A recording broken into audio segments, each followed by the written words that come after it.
Hi Caroline, hi Sarah, welcome to Healthy Beginnings Fitness, and thanks for taking the time today to come and talk to us about what a doula is and what your roles as doulas here in the Southwest are. So if you just want to tell us a little bit about yourself, Sarah. I am a mother of 3 children.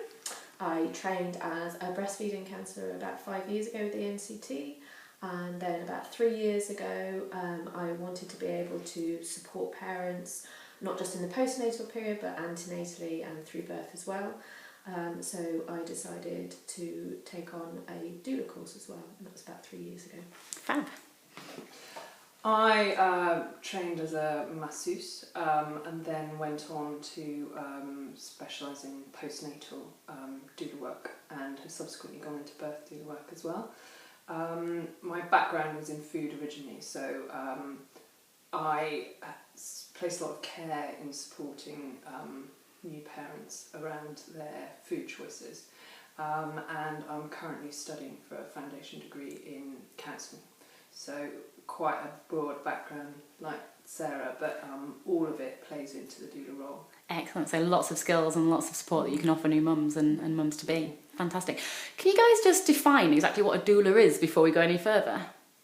A doula is somebody who supports a woman on her own or a couple through late pregnancy, through birth and the early postnatal period. Fantastic. So can anybody become a doula? Do you need any qualifications, or can anyone just call themselves a doula? What's the training involved? At the moment you don't need any qualifications to be a doula. However, if you are to be a member of a professional organisation such as Doula UK, which both Sarah and I are part of, you need to do one of their recognised training courses and then go through their mentorship programme as well. You can find a Doula UK doula on their website. There's a postcode search which you can plug in your postcode and find what doulas are available in your area. Cool. And at what stage would, so you mentioned you started off as a postnatal doula. Do women tend to have a doula during pregnancy? Is it just a labour thing, or postnatal? It sounds like you can kind of do the whole thing there. Where do you mainly see clients?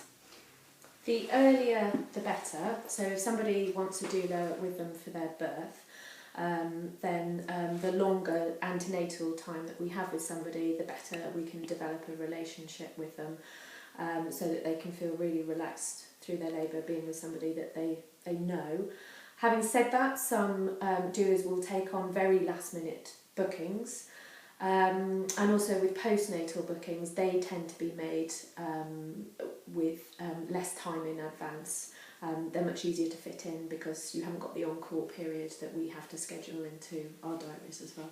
Yeah, I know from my own personal experience, I had a doula in the postnatal period, and I must admit I hadn't heard of it. It was a very lovely gift that my sister-in-law gave us. We'd had a bit of a hard time, we had a little one born prematurely, coming home from the hospital with a tiny little 4-pounder and my husband still being at work.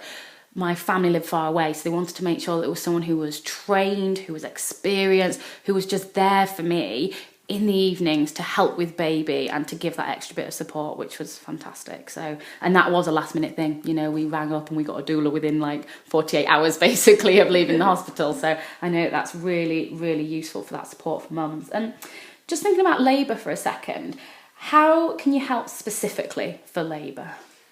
There is a bit of variation in terms of what individual doulas are able to offer and what each family needs, but I mean it can be from antenatal support is a huge part of birth doula's role. You've then got labour and massage. You've got having someone who's making sure that both you and your birth partner are fed and are hydrated, are getting rest when you need it.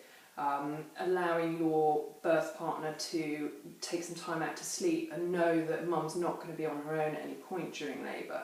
A lot of it is about having that continuous care, which sadly in the overstretched NHS now is just not possible. And having someone who knows you, knows what you like, don't like, and being with you purely for you the entire way through labour.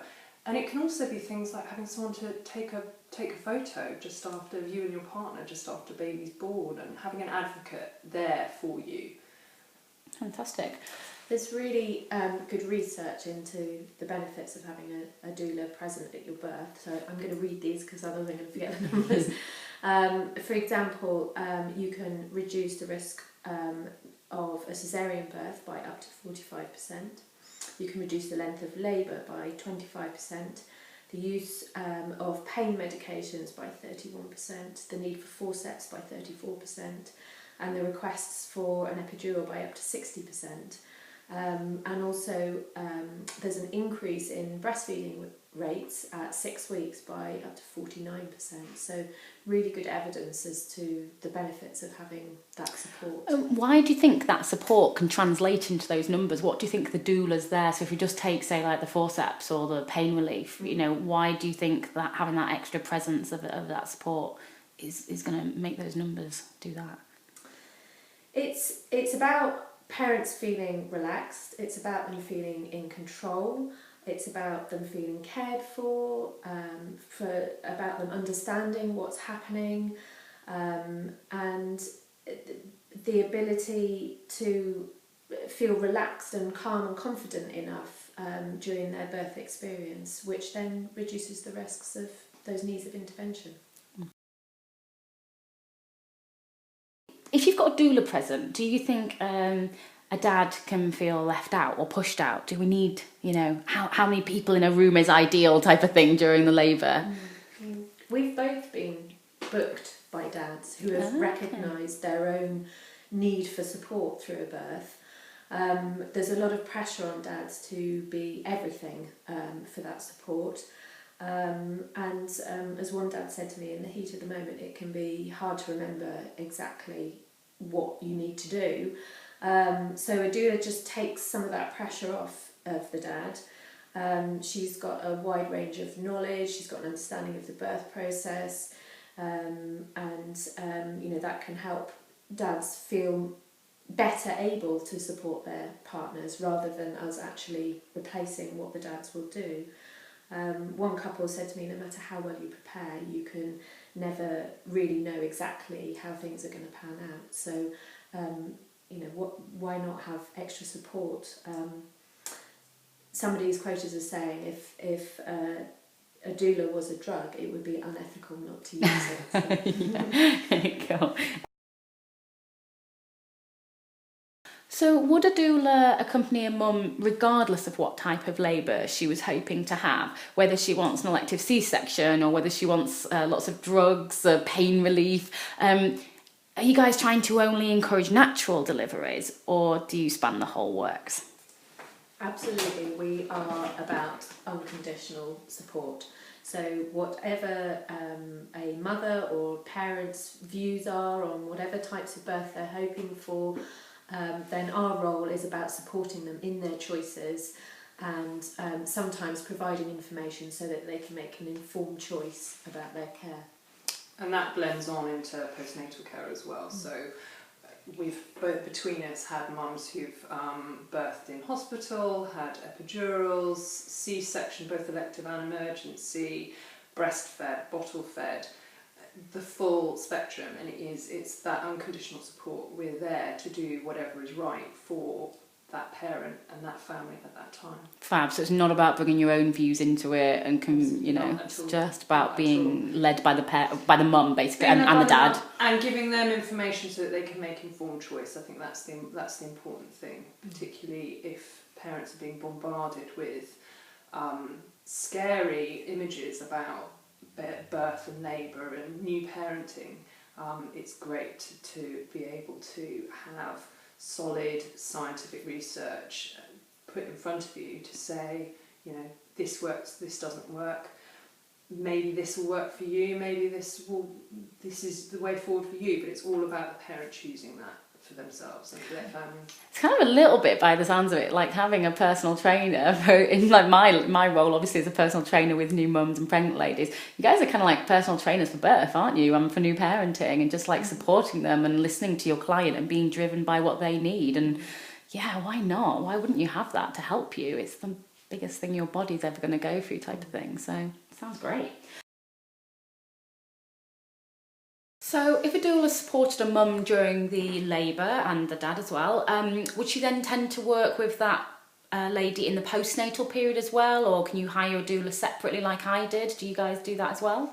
Absolutely, you can chop and change the roles and where you feel that you most need the support of a doula. Some people have birth doulas that then stay on and do postnatal work with them. Sometimes you just come in as a postnatal support alone. Normally from birth up to about 6 weeks. Obviously if babies are premature or there's twins or other complications, that period of support can go on for much longer. It's a massive period of emotional change with a new baby at home for the whole family. So a postnatal doula's role really is to support them within those changes, and you've got the added complications often that mum is recovering from the physical demands of having had a baby, as well as looking after a newborn, which is really demanding, and a huge amount of sleep deprivation can really make life tough. But it's having someone who can support you during that time, whether that be the practical side with some light domestic work, food preparation, holding baby while mum goes and has a shower, breastfeeding support, bottle feeding support, and crucially all doulas have a network of contacts, so they can recognise when maybe you do need signposting on, whether that's to a breastfeeding counsellor who has a more advanced knowledge of feeding. Most doulas will do some sort of practical tasks in the postnatal period, but actually far more important than that is just our general role of providing unconditional support for those parents, and through that support we can actually help build a person's confidence to actually develop their own innate skills of parenting, because we intuitively know what to do, but perhaps when we've just had a baby we don't have the confidence in knowing what to do. So it's about enabling parents to become the sort of parent that they actually want to be, and that's where the difference is. And now I think about it, when I think of like the term like mother's help, like if you got your own family there to help, which is great, but if like myself, my family live in New Zealand, not there to help as much as they'd like to, sometimes you can't have that objective help when you're a family member, can you? You might have your own experiencing as like colouring how you had labour and how if you just got to get on with it attitude, and actually you might be thinking like, I can't just get on with it, I need that extra support. Whereas if you have got somebody external coming in, I'm guessing you can kind of read the situations maybe a little bit more carefully. Is that right to say? There's not the emotional demands that are often placed on new mums by close family members, which can make it more difficult. And it's also about helping mums find their own style, their own parenting. Yeah, it's about that's so important. And we don't come in with any preconceptions, we don't have an agenda. It's not about us, it's about mum. Yeah. Talked a lot about mum and how she could be supported, and dad of course. Do you think babies can benefit in any way from the way that they are birthed? Absolutely. How we birth has a huge effect on our baby's well-being, and how that birth then affects us in turn affects how we can parent our children and our own happiness, and of course that affects our own baby's development and well-being. I've had grandmothers contact me about their daughters who are about to give birth, and the grandmother has actually ended up telling me her birth story that's maybe happened 50, 60 years ago, and yet she's recounting it as if it happened yesterday, and there's still a huge amount of emotion there that they have carried throughout their adult life. Would it be kind of like a luxury thing for a mum, or is this something that mums would be able to afford to do? I mean, between us we've supported mums from a huge range of backgrounds, women in refuge, single mums on benefits, professional couples. There is a sliding scale in terms of what different doulas charge, and also within that most doulas are happy to do payment options and also skill swaps. I mean, I did some postnatal work for a lovely electrician who then did some rewiring in my house for me. Fantastic. It works really well for Perfect. everyone. So don't just be put off and think, oh, I'm not going to be able to afford that. It's definitely worth having a chat with a doula, finding out what they can offer you. Absolutely. And I would also say there's the Access Fund available with Doula UK. So Okay, what's that? if you follow through on the means testing, and you can actually be eligible for full doula care and not have to pay anything at all. Wow. And that's how people in refuge, for example, can get the full doula package. And how would they find out about that? And that you can go onto Doula UK website, Access Fund, and all the Fantastic. information's on there. Interestingly, the average cost of a wedding today, according to Brides magazine, is £24,000. So that's a huge financial investment on one day of our lives. And actually what our wedding day is like doesn't really impact on what the rest of our married life is like. A doula can cost about the same amount as what many new parents will spend on a pram. That pram isn't actually going to impact on your baby's well-being. And yet a doula actually supporting the parents through the birth, hopefully the birth will go more smoothly, and then importantly that early postnatal period does have a huge impact on the well-being of that child and the health and happiness of the new family. So you guys are both based, you cover the Taunton area, is that right? Like what's your kind of area that you would travel around for? Sarah's slightly nearer to Bristol than I am. Yeah, I've covered births in Bristol and as far south as Exeter. Okay. I actually live in Stagersey, which is west of Bridgewater, so I can cover Bridgewater and Taunton easily. And I overlap, so Bridgewater, Taunton, and then I go through out to Exeter, but I also cover around the Tiverton area and Wellington as well. And you mentioned Doula UK, so if we've got people listening to this from anywhere in the UK, they can go and find someone local to them there. Postcode search, type in your postcode, and all of your local doulas will come up with whether they do birth, postnatal, or both, whether they're mentored, and who's available and offering what in your area. And how would people find out about you guys specifically? Do you have a Facebook group, a website? Do you just say the names of your kind of service? You can access us through Doula UK, so we're listed on there, and then we have our own website pages as well. So I'm sarahharcombedoula.co.uk. And I'm Food and Babies. I'm on Facebook, and I've got a blog and a website. So if you type in Food and Babies all together and Caroline, hopefully I will pop up at the top of your search engine. Fab, and we'll put your details on here as well. Thank you so much, ladies, for coming up and telling us a little bit about that. I've learnt loads more, because like I say, I only had one in the postnatal period. Fantastic help, can't recommend it enough. So it's really good to know a bit more about what you can offer to mums throughout the whole perinatal journey. Thanks for having us in today. Thank you.